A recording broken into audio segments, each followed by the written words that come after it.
नमस्कार Odisha info news channel को आपण मानकु स्वागत करूछि। आज एक गुरुत्वपूर्ण इन्फॉर्मेशन आपण मानकु दवा पई जाउछि। वर्षा दिने काहे कि पेटरे जंत्रणा अनुभव होई थाए, काहे कि वर्षा हेले पेट रोग बाहरी थाए। चलंतु जानिबा एहार कारण एवं निराकरण। मौसमी आगमन रे धरा पृष्ठ रंगीन होई जाय थाए, सबुआडे सबुजिमा देखिबा पई मिली थाए।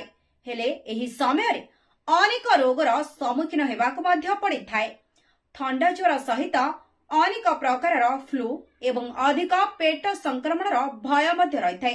जदिओ पेट संक्रमण साधारण हेले याहाकु अणदेखा कराजिबा अनुचित अटे, कारण यह अपरिष्कार जल एवं खाद्य द्वारा ही होई थाए।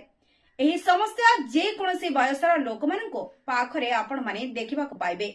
विशेष करी एही ऋतुरे पिला माने बहुत सतर्क रहिबा उचित एवं ता सहित पेट संक्रमण लक्षण मध्य तुरंत देखा दे थाए, जेपरी बांती, ज्वर, झाड़ा, पेटरे जंत्रणा हेबा। यह व्यतीत रोगी को अनेक समस्यार सामना मध्य करबाकु पड़ी थाए। सेपटे संक्रमण प्रायतः सेही मानक ठारे अधिक देखा जाए जहार रोग प्रतिरोधक शक्ति कम रही थाए।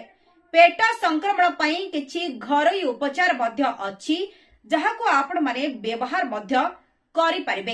वर्षा दिने पानी फुटाई पियंतु, कारण एही समय रे पानी रे जीवाणु सृष्टि होई थांती।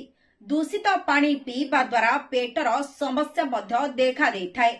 एपरिकी जीवाणु द्रुत गतिरे व्यापी मध्य रही थांती। तेणु भल भाबरे पानी फुटाई पी नियंतु एवं एपरि करिबा द्वारा जल रे रहिथिबा जीवाणु मरि जाई थांती। फुटिबा परे पानी खोला रखंतु नहीं। ठंडा हेबा परे पानी को छाणी पी नियंतु। नष्ट होइथिबा बा खराब होई जाइथिबा खाद्य खाइबा द्वारा पेट संक्रमण हेबार आशंका मध्य वृद्धि पाई थाए एवं ता सहित दूषित पानी पीबा द्वारा पेट संक्रमण मध्य होई थाए। स्ट्रीट फूड वर्षा दिने खाइबा अनुचित। स्ट्रीट फूड खाइबा शरीर पई विपज्जनक होई थाए बोली प्रमाणित होई सारिछि।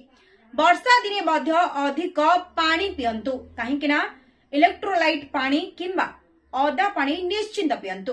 बारंबार अल्प परिमाणर पानी पियंतु। सेही परी पेट खराब रहितिले क्षीर, कदली एवं पनीर परी दुग्ध जातीय द्रव्य सहित कॉफीन एवं मद्यपान करंतु नहीं। सेही परी वर्षा दिने बारंबार हाथ धोइबा उचित अटे। बाहरी खाद्य खांतु नहीं। गरम रंधा खाद्य खाइबाकू चेष्टा करंतु। धन्यवाद, नमस्कार।